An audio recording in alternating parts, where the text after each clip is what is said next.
जब तक तुम्हारा हाथ ठीक नहीं हो जाता तब तक अगर तुम हमारे यहाँ भोजन करोगे तो मुझे बहुत प्रसन्नता होगी। ठीक है सरकार, जैसा आप कहें।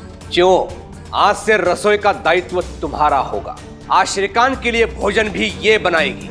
लेकिन ये मेरा आदेश है रुक्मिणी।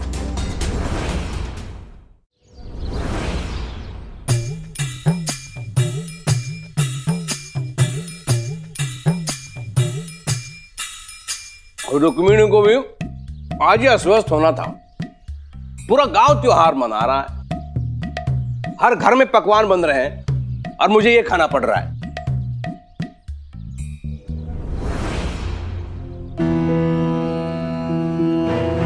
ये यहां क्यों आ रहा है? अंता बंता जाके पूछ और बाहर से टाल दो उसको। आज किसी के साथ बात नहीं करना चाहता मैं। जाओ। जी सरकार, चलिए। आज होली के दिन क्या काम है? कल रात मेरा हाथ जल गया था, बस इसी का इलाज करवाना था सरकार से। यदि मैंने इसका उपचार ना किया तो ये अवश्य उस फकीर के पास जाएगा और ऐसे भी बहुत समय के पश्चात कोई उसके पास ना जाकर मेरे पास आया है। सरकार के पास समय नहीं है, जाओ।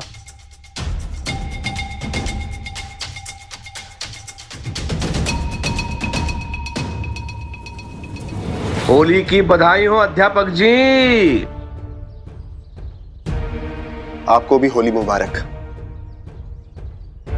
ये लोग कह रहे थे कि आपके पास समय नहीं है। हाँ, समय नहीं था, लेकिन जिस कार्य में मैं व्यस्त था वो हो गया। आइए, अंदर आइए।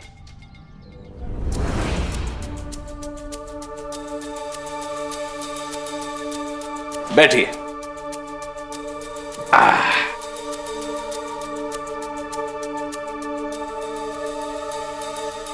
दिखाइए।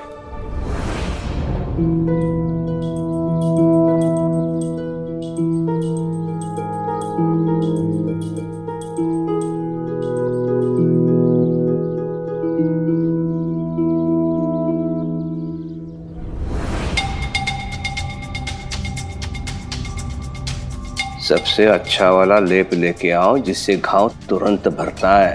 जाओ। हरिओम हरिओम। लेप ला रहा है।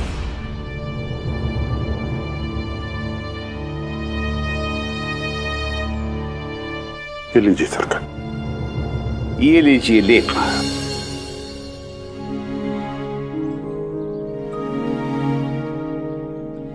थोड़ा जलेगा लेकिन घाव जल्दी भर जाएगा। इसे 2 बार लगाना है, प्रातः स्नान के पश्चात और रात्रि में सोने से पहले। हरिओम। जी, आपका बहुत बहुत धन्यवाद। इसके कितने पैसे? लो। अरे यही शेष रह गया था कि मैं आपसे पैसे लूं। अध्यापक की सेवा करना किसी के लिए भी सौभाग्य की बात है और आपके हाथों से ही शिरडी का उज्जवल भविष्य निखरेगा।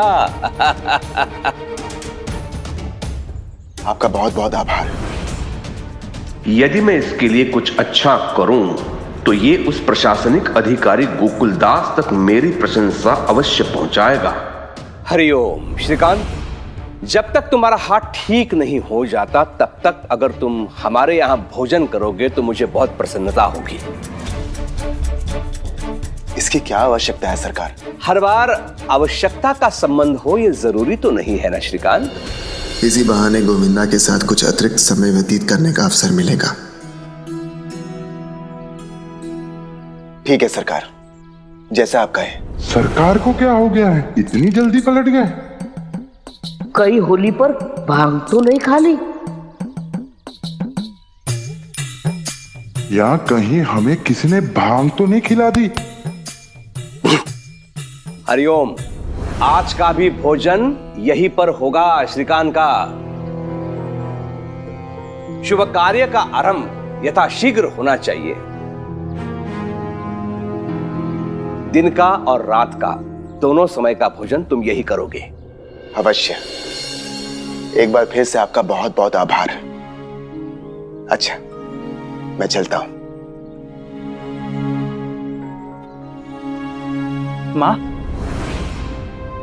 माँ आपकी तबीयत ठीक नहीं है, आपको आराम की जरूरत है। केशव, मैं बिल्कुल ठीक हूँ। कहाँ जा रही हो?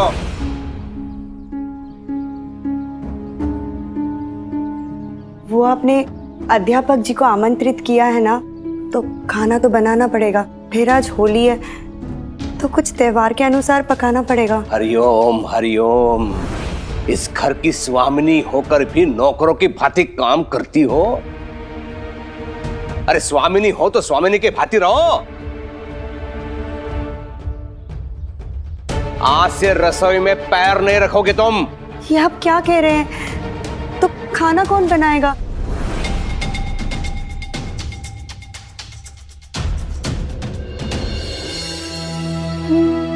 प्रणाम साई। राम जी भला करें।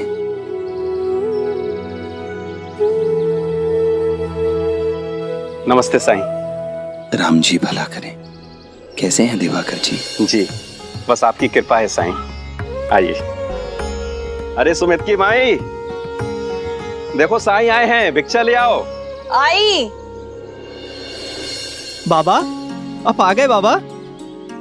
कहाँ है मेरी अंगूठी बाबा, दिखाइए। अरे सब्र करो, देता हूँ। प्रणाम साई। राम जी भला करें। साई, हमारे भाई के बेटे की शादी है पूना में, और सुमित जिद करने लगा कि वो हमारे साथ तभी जाएगा जब उसे सोने की अंगूठी मिलेगी शादी में पहनने के लिए। वही लेने गया था। ये लो बेटा।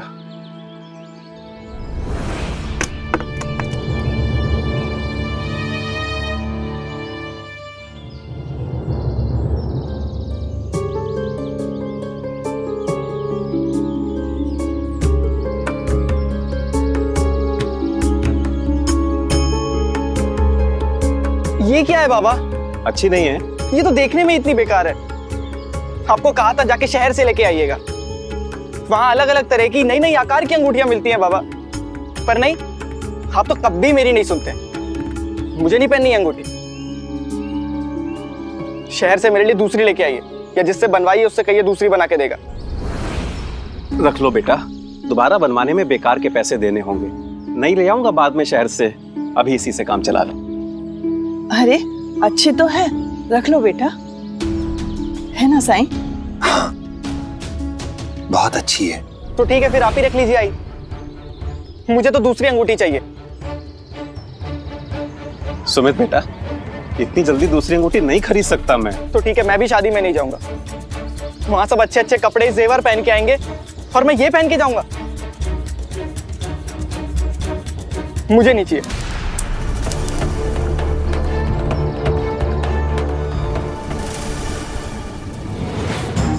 बनेगा, खाना बनेगा।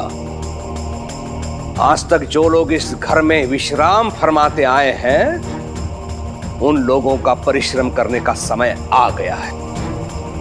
जो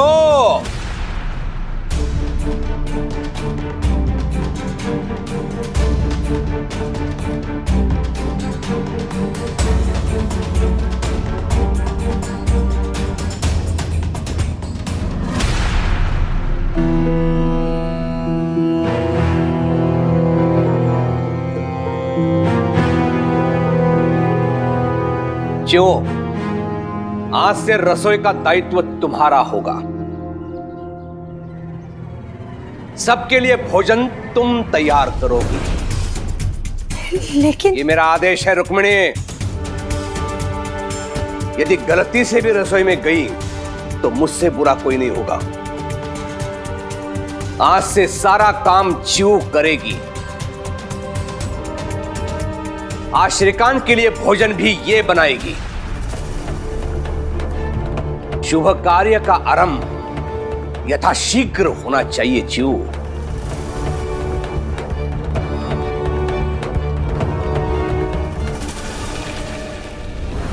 सुमित,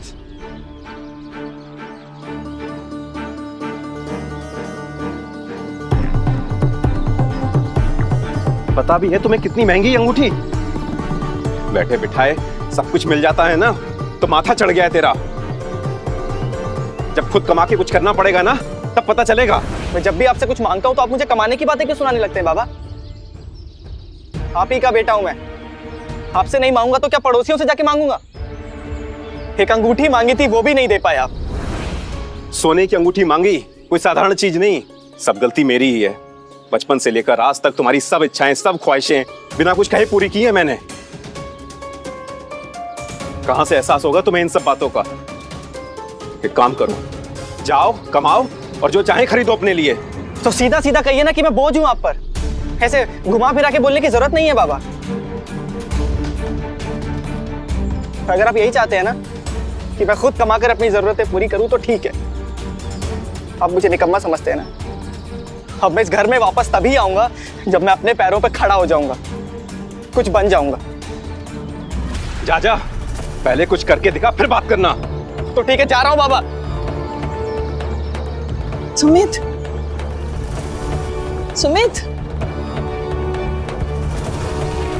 सुमित रुक जा बेटा। आहो, आहो वो जा रहा है, रोको उसे, रोको। सुमित, सुमित, साईं, साईं, साईं, मेरे ये कहने का कतई मतलब नहीं था कि वो यहाँ से चला जाए। अरे अरे उसकी अभी उम्र ही क्या है? खाने खेलने की उम्र है। पता नहीं मेरी मति मारी गई थी जो मैं उससे ये सब कुछ क्या बैठा। साईं, साईं सुमित चला गया। साईं कुछ करिए ना साईं, रोक लीजिए उसे। सबूरी, मैं उसे वापस लाऊंगा, पर उसके लिए मुझे आपसे कुछ चाहिए। आप जो कहिए साईं, मैं सब कुछ देने को तैयार हूँ। मैं सब कुछ देने को तैयार हूँ।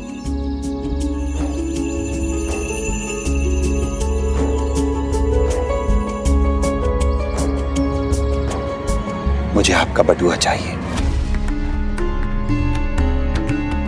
बटुआ? साईं मेरा बटुआ क्यों मांग रहे हैं?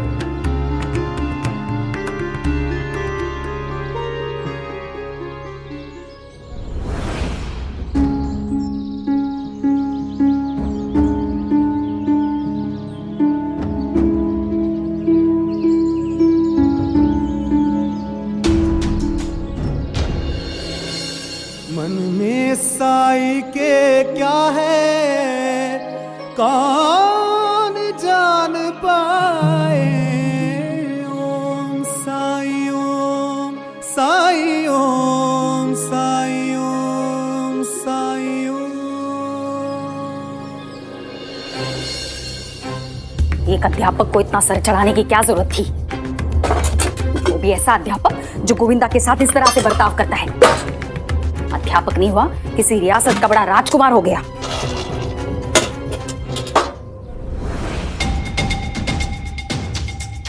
अरे तू क्या कर रही है अब तक? अभी तक खाना बनाना शुरू क्यों नहीं किया तुमने? उसे मैंने मना किया है। और तुमसे क्या कहा था मैंने? जो भोजन बनाने का दायित्व तुम्हारा है और तुम घर का शेष कार्य कर सकती हो। चाहे तो भोजन बनाने में केवल सुझाव दे सकती हो। यदि और किसी प्रकार की सहायता करती पाई गई तो उसी क्षण यहां से निकल जाना और वापस कभी मत आना।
का खाना और पहनने के लिए कपड़े देकर मुझे खुद का गुलाम समझते हैं।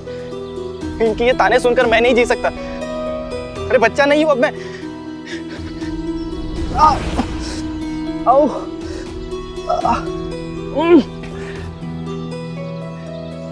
समझते क्या है खुद को? क्या सिर्फ वही कमा सकते हैं? मैं नहीं। अब तो घर वापस तभी लौटूंगा जब कुछ बन जाऊंगा। लेकिन तुम जाओगे कहाँ?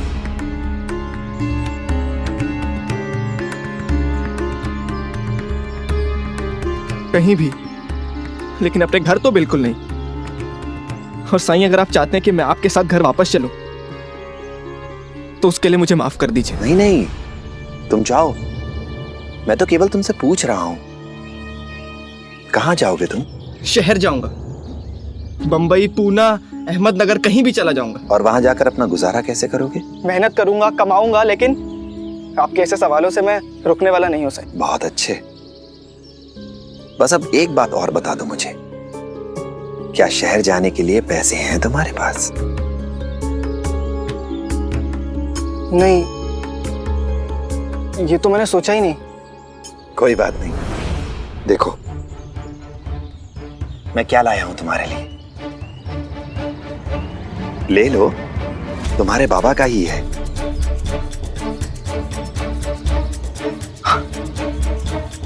आश्चर्य साईं, वो अपना बटुआ किसी को छूने तक नहीं देते। ये तो चमत्कार हो गया। बाबा का बटुआ आपके पास? चलिए, अच्छा ही हुआ। अब इन्हीं पैसों से मैं बैलगाड़ी कर कर पूना चला जाऊंगा। चलो, तुम्हें बैलगाड़ी तक छोड़ देता हूं। आओ।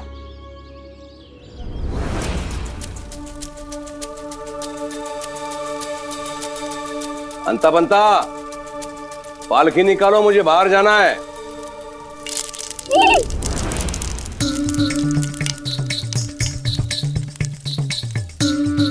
भोजन बनाने वाले थोड़ी सावधानी बरते, नहीं तो पता चला कि मेरे आने से पहले कुलकर्णी वाड़ा ही स्वाहा हो गया।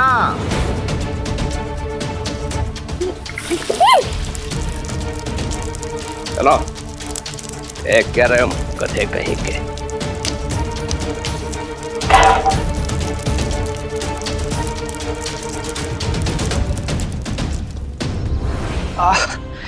चलते चलते पैरों में दर्द होने लगा।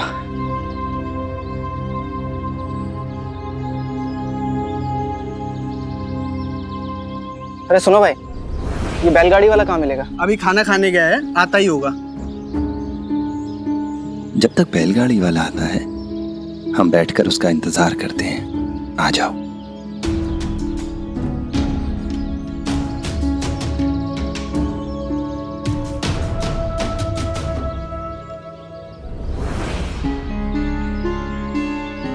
साईं, मुझे अभी भी ऐसा क्यों लग रहा है कि आप मुझे रोकने की कोशिश करना चाहते हैं? तुम रुकना चाहते हो?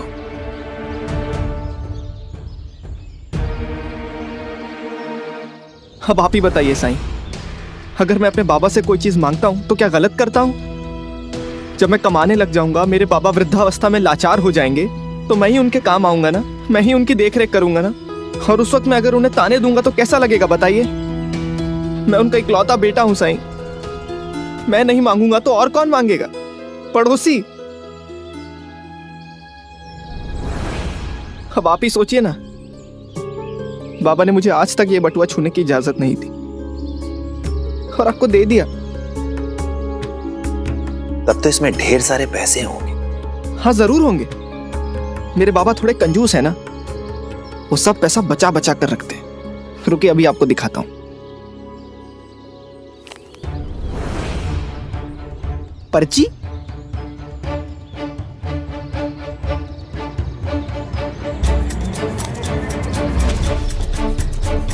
एक और पर्ची?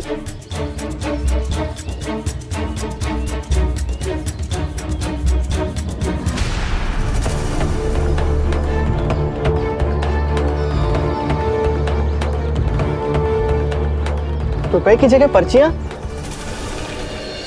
इस हालत में मैं आपको छोड़कर कहीं नहीं जाने वाला। मैं बेहतर हो रही हूं ना, मेरी चिंता मत करो। तुम नहीं जाओगे तो मेरा तनाव और बढ़ेगा। तुझ पर माँ की देखभाल की जिम्मेदारी छोड़कर जा रहा हूँ। गोविंदा, ख्याल रखोगे ना अपनी मामी जी का? हाँ दादा। अब तो खुश? मैं जा रहा हूँ, लेकिन जाने से पहले मैं आपको अपने हाथ से ही काढ़ा पिला कर जाऊंगा।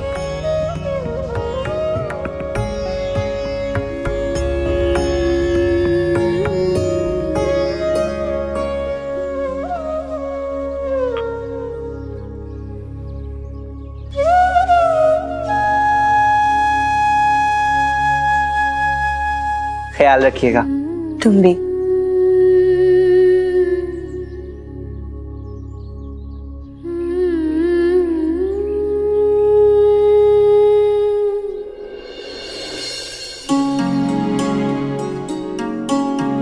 अरे अध्यापक जी, आइए बैठिए। सुगंधा, पानी लाओ।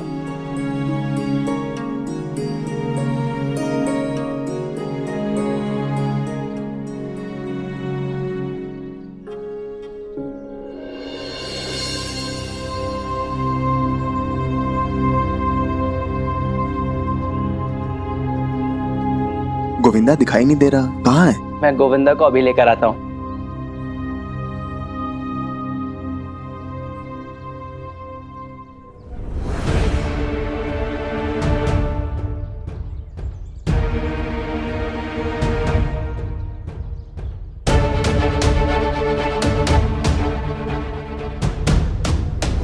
गोविंदा, वहां क्यों खड़े हो गए? जाओ अपने अध्यापक जी से जाकर मिलो। मुझे नहीं मिलना है।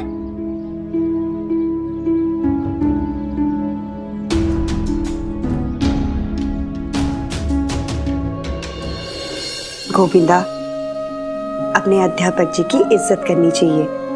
मामी की बात नहीं मानोगे? जाओ।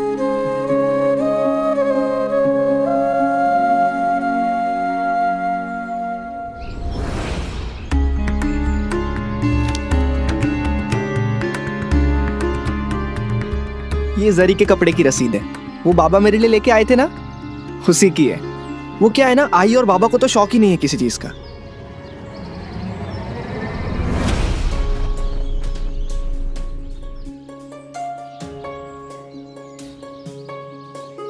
क्या?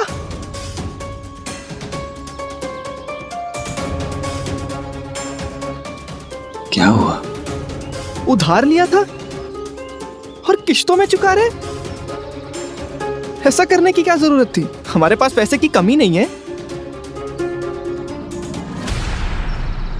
दूसरा कागज देखो।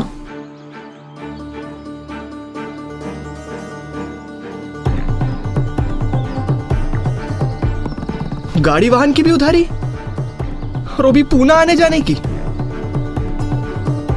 बाबा तो कभी नहीं गए। हाँ, कुछ दिन पहले मैं अपने दोस्तों के साथ गया था।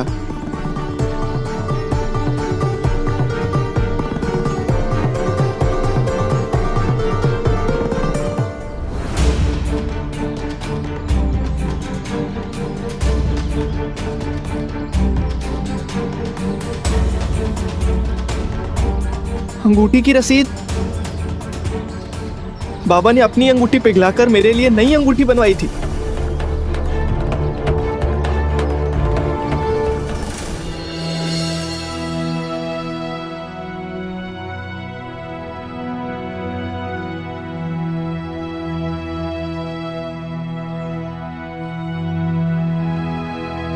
आप लोग बातें कीजिए, मैं देखता हूँ खाना तैयार हुआ कि नहीं।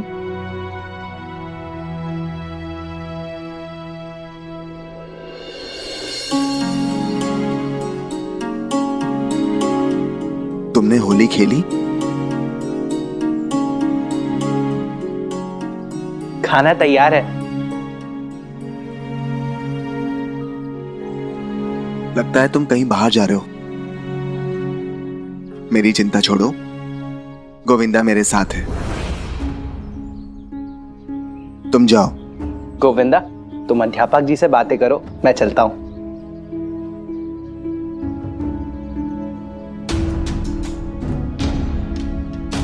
इसे मनाना टेढ़ी खीर साबित होगी मेरे लिए।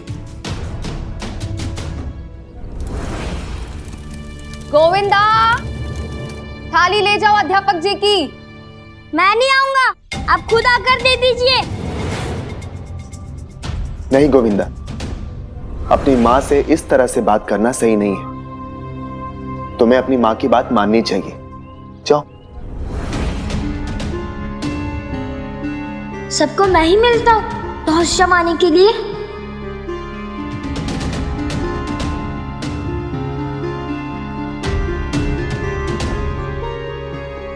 दीजिए आई, क्या देना है?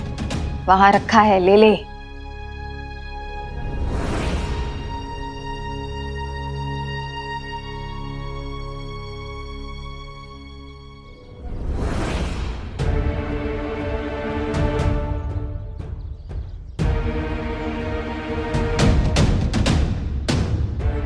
अब भी लाया स्वादिष्ट भोजन अध्यापक जी।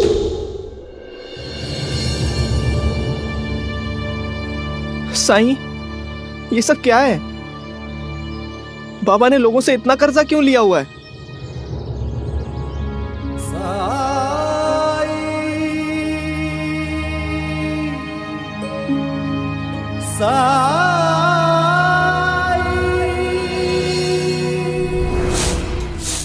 मेरे बेटे की खुशी मेरी खुशी है।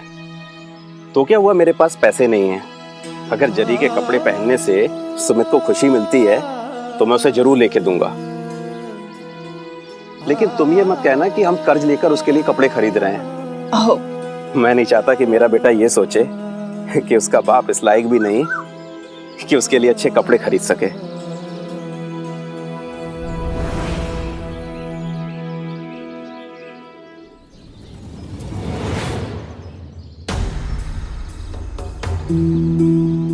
साईं, मुझे यकीन नहीं हो रहा। मैं तुम्हें एहसास ही नहीं हुआ सुमित कि जैसे जैसे तुम बड़े होते गए तुम्हारी मांगें, तुम्हारी फरमाइशें भी बढ़ती गईं और तुम्हारी इच्छाओं को पूरा करने के लिए तुम्हारे बाबा लोगों से उधार लेते रहे, कर्ज में डूबते रहे। लेकिन कभी तुम्हें पता नहीं चलने दिया कि वो किस मुश्किल में है। और तुम्हें लगता रहा कि तुम्हारे बाबा की आमदनी बहुत अच्छी है। तुमने अपनी इच्छाओं की पूर्ति की चिंता तो की, लेकिन कभी ये जानने की कोशिश नहीं की कि तुम्हारे बाबा तुम्हारी इच्छाएं पूरी कैसे कर पा रहे हैं। जिस हक से तुम अपने बाबा से चीजें मांगते रहे हो वो सब ठीक होता, तार्किक होता, अगर तुम अपने परिवार, अपने बाबा के हालात के अनुसार उनसे मांग करते। क्या कहा था तुमने? तुम्हारे आई बाबा को कोई शौक ही नहीं है। किसे शौक नहीं होता? क्या कभी तुमने ये जानने की कोशिश की कि क्यों वो सादगी भरे जीवन की बात करते हैं? क्यों साधारण रहने का तर्क देते हैं वो? स्वार्थी हो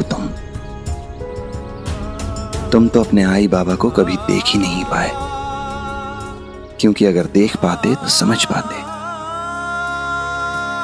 कि क्यों वो फटे पुराने कपड़ों में पैबंद लगाकर पुराने कपड़ों को सिलकर पहनना पसंद करते हैं। सच तो ये है कि उनके पास नए कपड़े खरीदने के लिए पैसे ही नहीं है। सच तो ये है कि तुम अपने आई बाबा को कभी समझ ही नहीं पाए। अगर समझ पाते तो तुम्हें पता चलता कि वो खुद तो घास की सूखी चटाई पर सोते, पर तुम्हारे लिए नया गरम मुलायम गद्दा सिलवाया है उन्होंने। एक कहावत तो तुमने जरूर सुनी होगी सुमित, कि अगर इंसान की हैसियत का, उसके हालात का अंदाजा लगाना है तो उसके जूते, उसकी चप्पल की तरफ देखना चाहिए। घर से निकलते समय गुस्से में गलती से तुम अपने बाबा की चप्पल पहन आए हो, इसीलिए चलने में तुम्हें इतनी दिक्कत हो रही थी, तुम्हारे पैर में दर्द हो रहा था।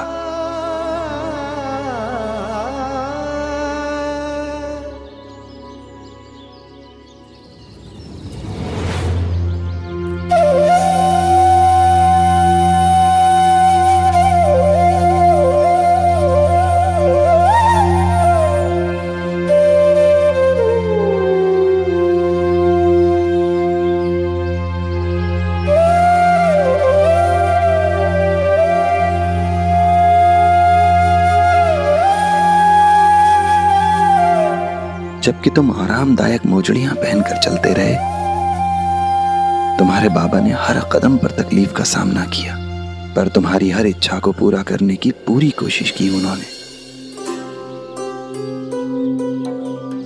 जब वो अपनी सारी कोशिशें करने के बाद भी तुम्हारी इच्छा को पूरी नहीं कर पाते, तभी गुस्सा होते थे तुम पर। और असल में वो गुस्सा तुम पर नहीं होता था, वो उनकी खुद पर झुंझलाहट होती थी। तुम्हारी फरमाइश पूरी ना कर पाने के कारण, तुम्हारी इच्छा पूरी ना कर पाने के कारण वो खुद से नाराज होते थे, पर तुम कभी ये समझ नहीं पाए।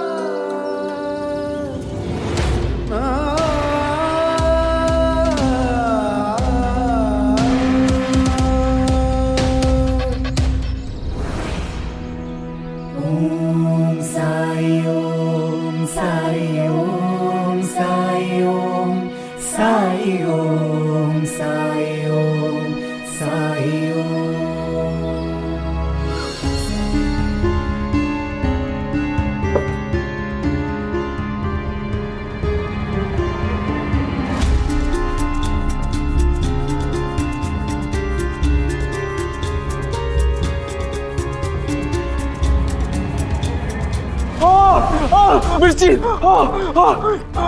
मिर्ची, मिर्ची, पानी तीखा? ऐसा कैसे हो सकता है? मैंने तो चख के देखा था।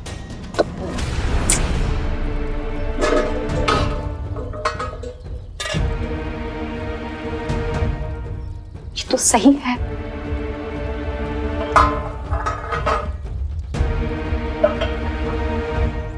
तो सही है तो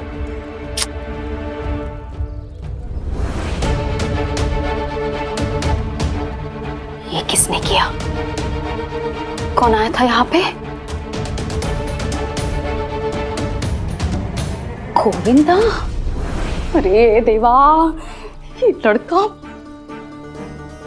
गोविंदा!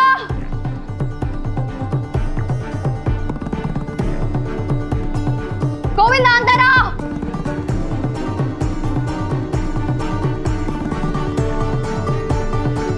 क्या हुआ आई? खाने में मिर्ची मिलाई तूने? मिलाई क्या? नहीं आई। सुगंधा, थाली अंदर लेकर आओ, दूसरी लगा कर देती हूँ।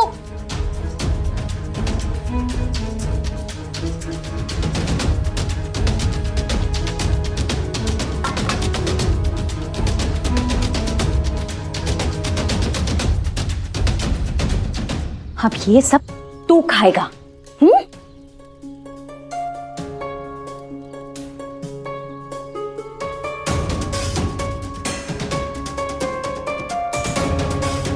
झूठ बोलता है मुझसे? हाँ, खाने में मिर्ची मिलाई ना तूने? क्यों करता है ये सब? जैसे जीने नहीं देगा मुझे?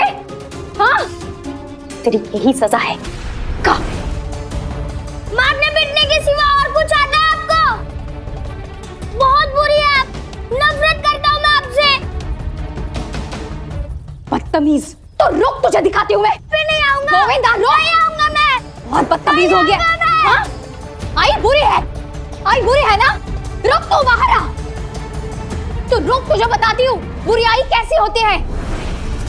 बदतमीज।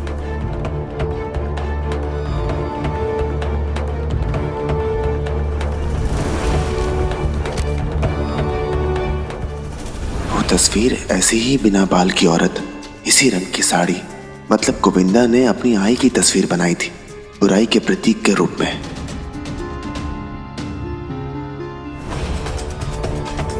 मूर्ख आदमी, मेरे घर में घुसकर मेरी आई का सर मुंडाने की हिम्मत कैसे हुई तुम्हारी?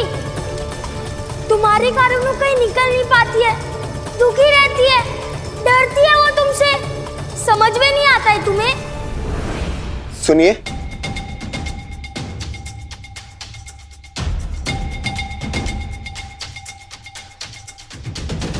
मैंने अब तक जो देखा और समझा,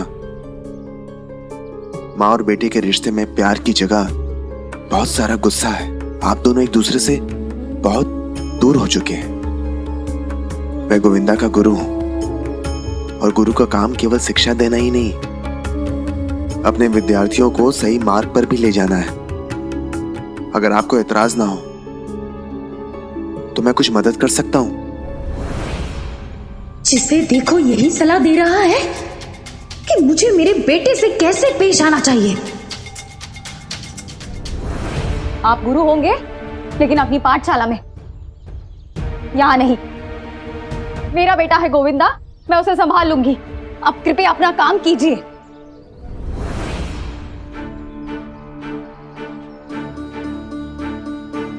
मैं माफी चाहूंगा। माना कि आपके घर का निजी मामला है, लेकिन फिर भी मैं इसमें दखल दे रहा हूं। सच है कि गोविंदा बहुत शरारत करता है, लेकिन ऐसे डांट फटकार और पिटाई से उसके मन का डर निकलता जा रहा है और मन में सिर्फ नफरत बढ़ती जा रही है, जिसके कारण वो आपसे दूर होता जा रहा है। गोविंदा के मन में बहुत सारा गुस्सा है। वो नहीं जानता कि वो उसे किस दिशा में लगाए। वो अपनी ऊर्जा को व्यर्थ कर रहा है। ऐसा नहीं है कि वो आपको नहीं चाहता। अगर वो आपसे प्रेम नहीं करता होता तो होलिका दहन वाली रात को वो उस नाई को खरी खोटी क्यों सुनाता? आप उसकी शरारतों के लिए उसे डांटती हैं, मारती हैं, पीटती हैं, जिसके कारण प्यार करने वाली माँ की छवि की जगह गोविंदा के मन में आपकी छवि काफी डरावनी हो गई है। हाँ, पता है मुझे। गोविंदा के मन में मेरी छवि बिगाड़ने वाली वो वही नहीं है। उसी ने बिगाड़ के रखा है मेरे गोविंदा को। लेकिन मैंने भी ठान लिया है, मैं अपने बेटे को अनुशासित करूंगी, सुधार के रहूंगी मैं उसको। अगर वो टेढ़ा है ना तो आई हूं मैं उसकी, सीधा करना आता है मुझे। आप स्थिति की गंभीरता को नहीं समझ पा रही हैं। मां के रूप में वो आपको जैसे देखता है आप अंदाजा भी नहीं लगा सकती। और अब स्थिति इतनी बिगड़ चुकी है कि उसे ठीक कर पाना अकेले आपके बस में नहीं होगा। मतलब? मेरे पास कुछ है जो मैं आपको दिखाना चाहता हूं, लेकिन आपको मुझे वादा करना होगा कि मेरे वापस आने तक आप गोविंदा पर हाथ नहीं उठाएंगे।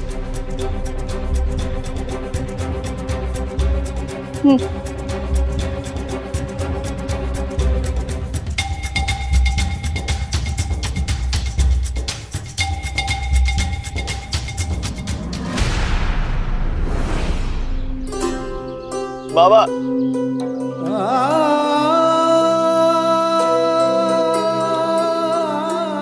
सुमित,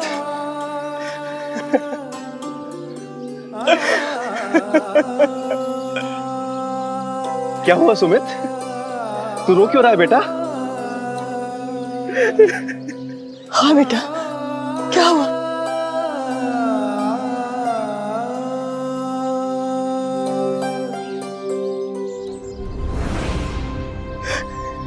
ये बटुआ तेरे पास कैसे? मैं सब जान गया हूँ बाबा, सब पता चल गया है मुझे। बाबा मुझे माफ कर दो बाबा।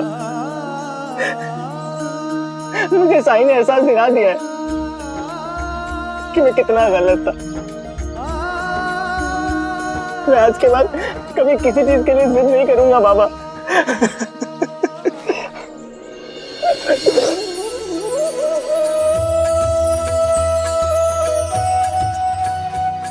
बेटा तुझे माफ नहीं करूंगा तो कैसे माफ करूंगा?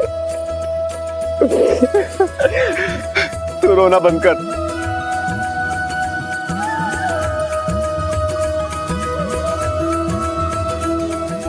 धन्यवाद साईं, मेरे बेटे को वापस लाने के लिए, उसे उसकी गलती का एहसास दिलाने के लिए। सुमित को तो अपनी गलती का एहसास हो गया है, पर आपको कब होगा? क्या आपको सच में लगता है कि गलती केवल सुमित की थी? आपकी नहीं। हमें हमेशा अपने बच्चों को अपनी आर्थिक स्थिति से परिचित कराते रहना चाहिए, ताकि बच्चे आपके त्याग को समझ सके, आपके संघर्ष को समझें, उसके महत्व को जाने वो, और इस घर के बाहर की दुनिया के संघर्ष के लिए खुद को तैयार कर सके।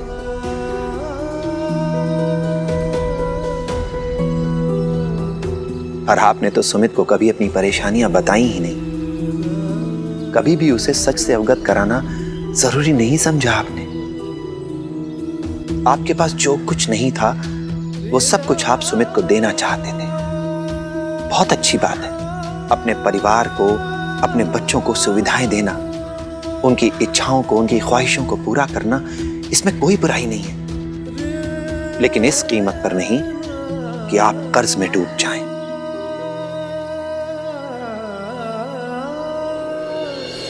अपने बच्चे की ख्वाहिशों को पूरा करके, उसकी फरमाइशों को पूरा करके हर बाप का सीना गर्व से फूल जाता है। बस वो ये देख नहीं पाता कि उसके बच्चे का दिमाग भी धौंकनी की तरह फूल रहा है। और बस एक फरमाइश अधूरी रही कि बच्चे की हवा ऐसे निकलती है जैसे सुमित की निकली। बच्चा चारों खाने चित।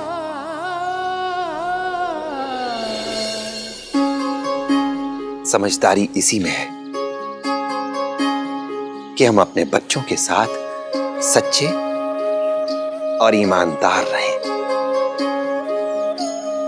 उन्हें सपनों की दुनिया से नहीं बल्कि हकीकत की दुनिया से अवगत कराएं। उन्हें उनके दायरे बताएं।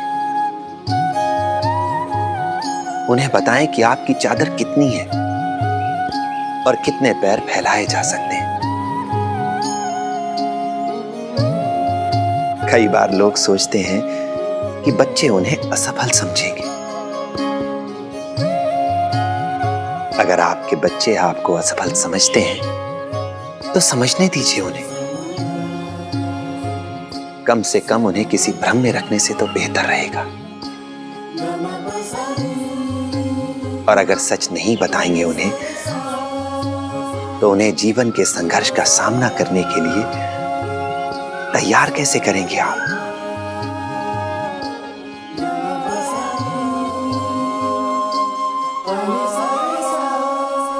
अल्लाह मालिक।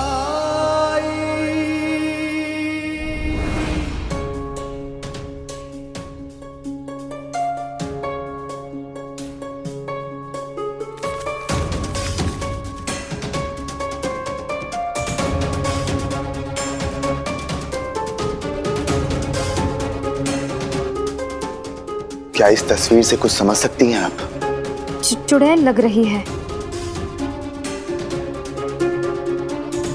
किसने बनाई?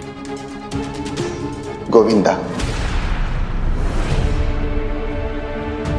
गोविंदा ने इतनी डरावनी बदसूरत तस्वीर बनाई है कि उसने?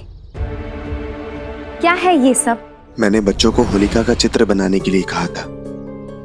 होलिका बुराई की प्रतीक है, इसलिए मैंने बच्चों से कहा था कि वो अपने आसपास जो भी बुराई देखते हैं या जिनसे उन्हें डर लगता है वैसे ही कुछ होलिका की तस्वीर बनाए।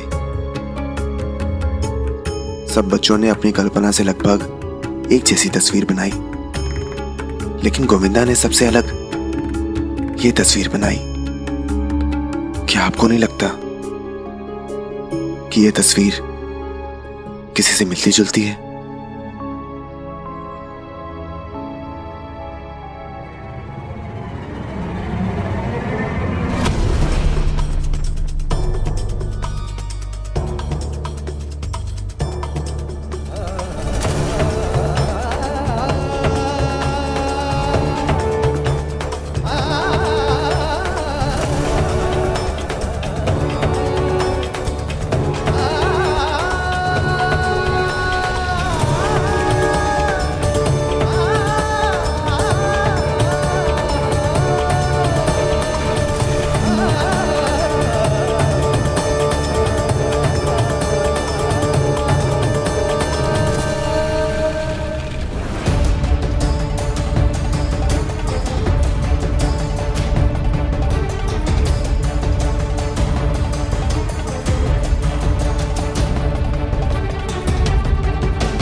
चिव, ये क्या किया तुमने? तुम अपना गुस्सा उस बेचारे गोविंदा पर कैसे निकाल सकती हो? तुमने उसकी इतनी उपेक्षा की है कि वो अपनी मामी में अपनी मां को ढूंढने लगा है। चिव, मुझे बहुत भरोसा था तुम पर। देखो क्या किया तुमने।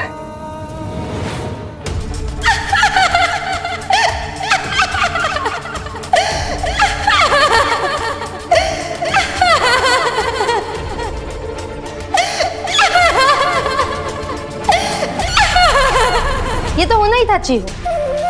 कहा था ना तुझे कि अपने बेटे को हमेशा अपने पास रखना। अब किसके सहारे जिएगी तू? पति तो तेरा रहा नहीं, और था तो तूने उसे कभी अपना समझा नहीं। शायद ही तूने उसके साथ कभी समय बिताया हो। रुक्मणी बहिनी को तो तू शुरू से ही अपना नहीं मानती है, लेकिन जिस भाई पे तू उतराती थी आज उसी ने तुझसे मुंह फेर लिया। तेरा एक वो भतीजा जिसे तुझसे कोई लेना देना है ही नहीं, तेरा इकलौता सहारा तेरा बेटा गोविंदा, लेकिन वो भी तुझसे नफरत करता है। और ये सब केवल इसलिए हुआ क्योंकि आप स्वार्थी है। आपको सिर्फ अपनी चिंता रहती है। नहीं, आपके ना मानने से सच बदल नहीं जाएगा। आई, आप बहुत बुरी है, मतलबी है, गंदी है। नहीं! विश्वास नहीं हो रहा है तो स्वयं देख लो।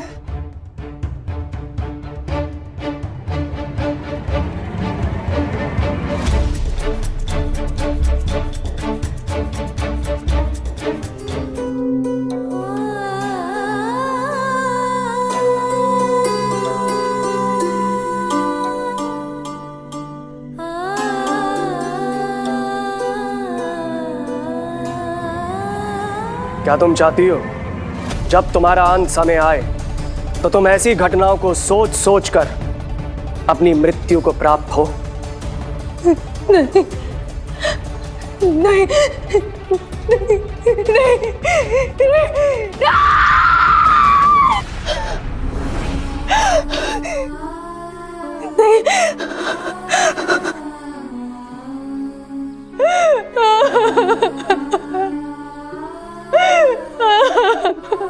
देखिए, अब रोइए नहीं। मैं आपकी मदद कर सकता हूं। मैं एक अध्यापक हूं और अपने विद्यार्थियों को कैसे संभालना चाहिए ये मैं अच्छे से जानता हूं, और इसीलिए मैं आपको यकीन से कह रहा हूं अभी भी कुछ बिगड़ा नहीं है।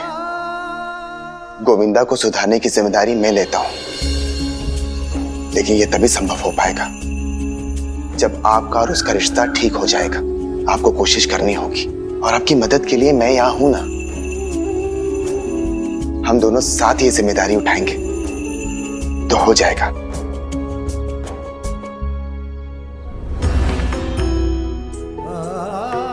मैं अपने गोविंदा को वापस पाने के लिए कुछ भी करूंगी, कुछ भी।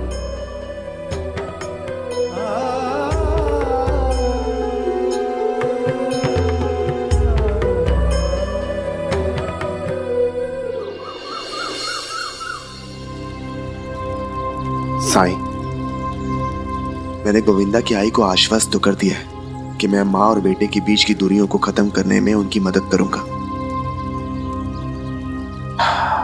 उनके बेटे की शैतानियों को सुधार दूंगा, उसे सही रास्ते पर ले आऊंगा। लेकिन साईं, ये तभी मुमकिन है जब गोविंदा मेरी बात माने, पर वो तो मुझसे नफरत करता है। आपके दिखाए राह पर चलकर मैं सभी बच्चों का दिल जीतने में कामयाब रहा, सिवाय गोविंदा के।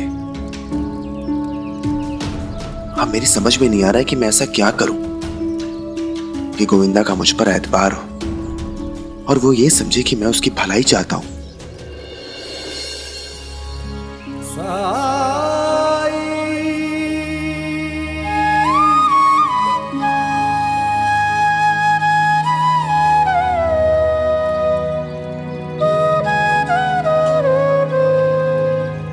क्या देख रहे हैं साईं? तितली।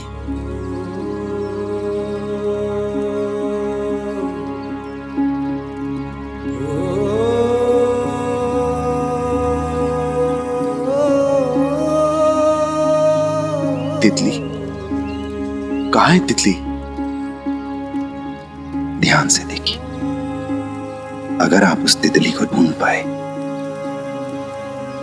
तो हो सकता है गोविंदा को लेकर आपकी जो भी उलझने हैं वो सुलझ जाए।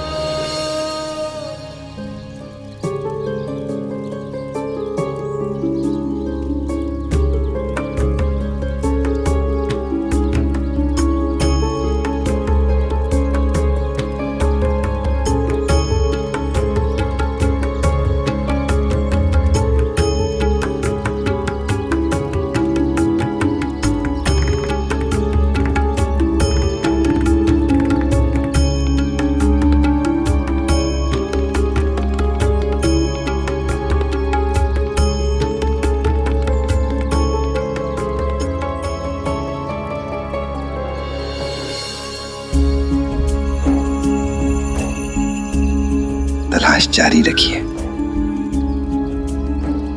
तब तक मैं पानी भर के लाता हूं।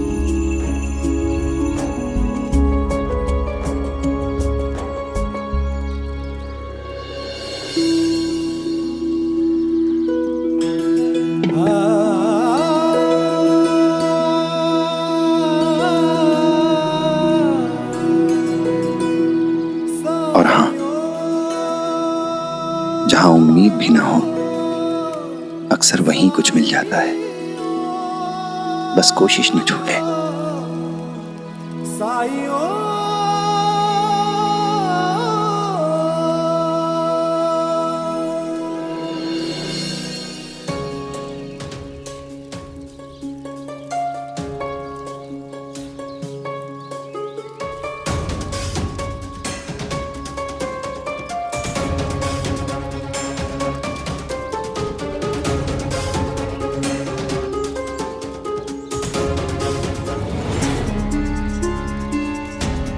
एक बार फिर पहेली बुझा के चले गए साईं।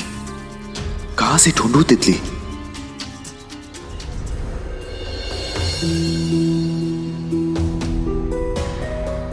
माँ होना आसान नहीं है, मैं जानती थी, लेकिन इतना मुश्किल होगा मुझे ये पता नहीं था।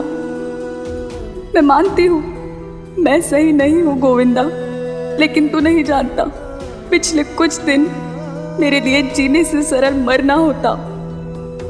वही घुटन, वही गुस्सा तेरे पे निकाल दिया, ज्यादा ही निकाल दिया। माफी तो मांग लूं मैं, लेकिन जो तेरा विश्वास खोया है मैंने, वो कैसे लौटेगा, मेरी चिंता ये है।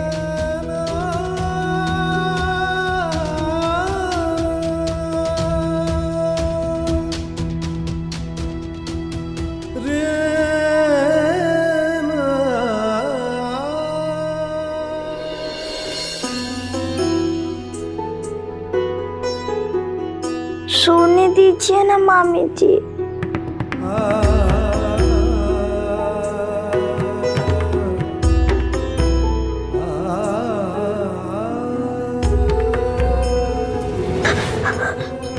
मैं तो बस, मुझे आपसे कोई बात नहीं करनी है।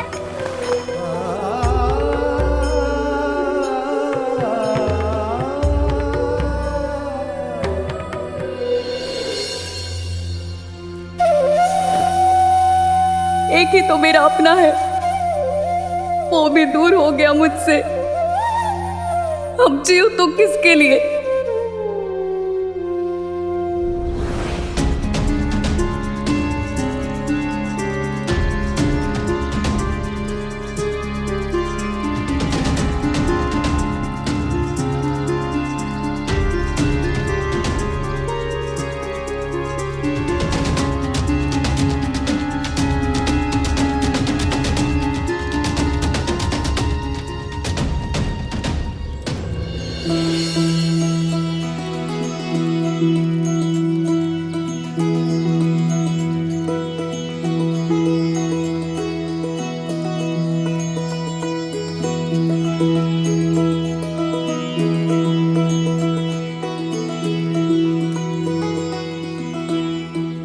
आखिर ढूंढ ही ली आपने तितली।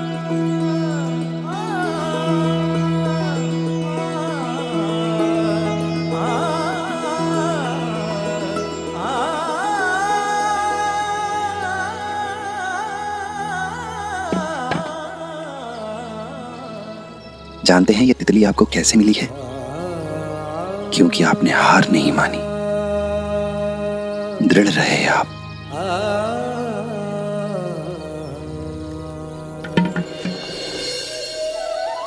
और कुछ ऐसा ही आपको गोविंदा के साथ भी करना होगा।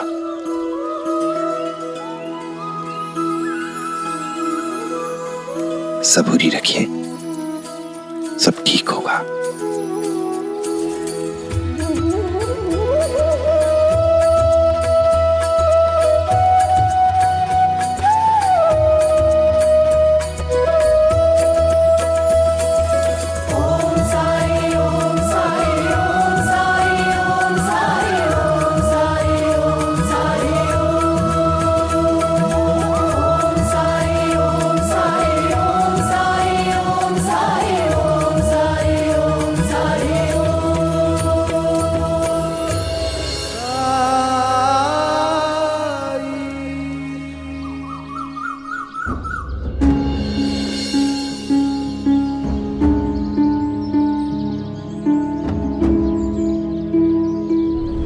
जानते हैं ये तितली आपको कैसे मिली है?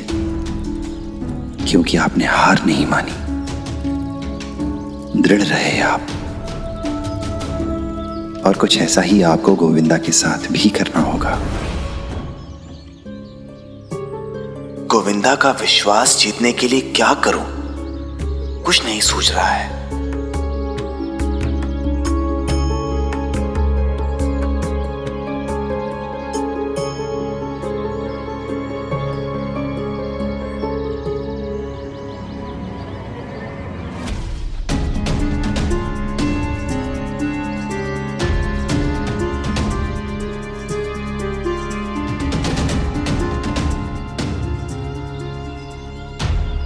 अरे गोविंदा, पाठशाला जा रहा है ना? चल मैं भी तुम्हारे साथ आता हूँ।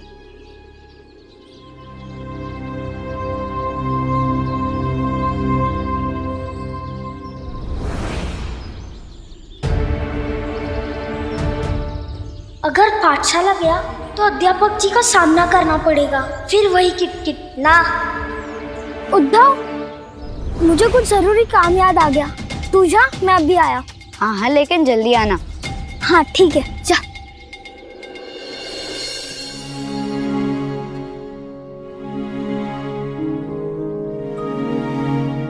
प्रणाम अध्यापक जी। प्रणाम।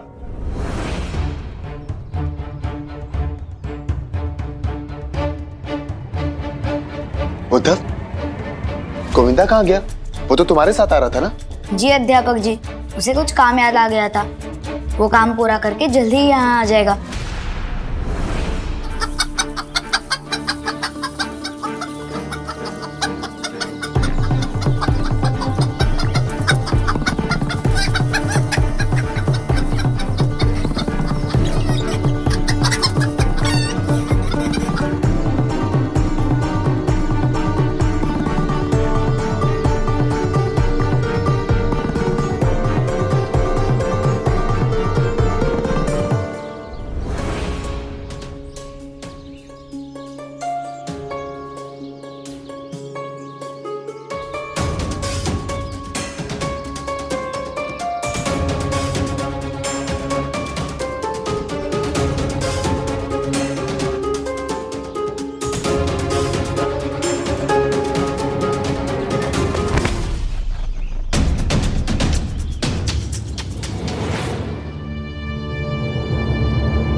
गोविंदा अब तक नहीं आया, काफी देर हो गई। अब तक तो उसे आ जाना चाहिए था। कहीं किसी मुसीबत में तो नहीं फंस गया। बच्चों, तुम लोग इन सवालों का हल निकालो, मैं अभी आता हूं। जी अध्यापक जी। भिक्षाम देहि।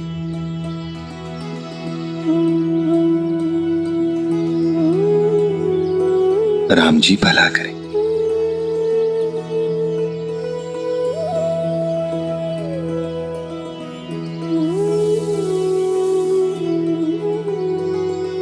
राम जी भला करें।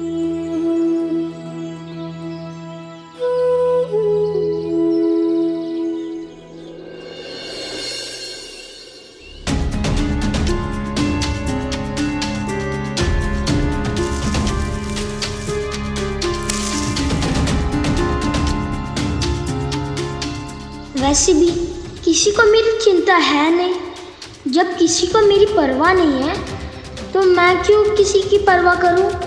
अब से पाठशाला ना जाकर यहीं आके आम खाया करूंगा।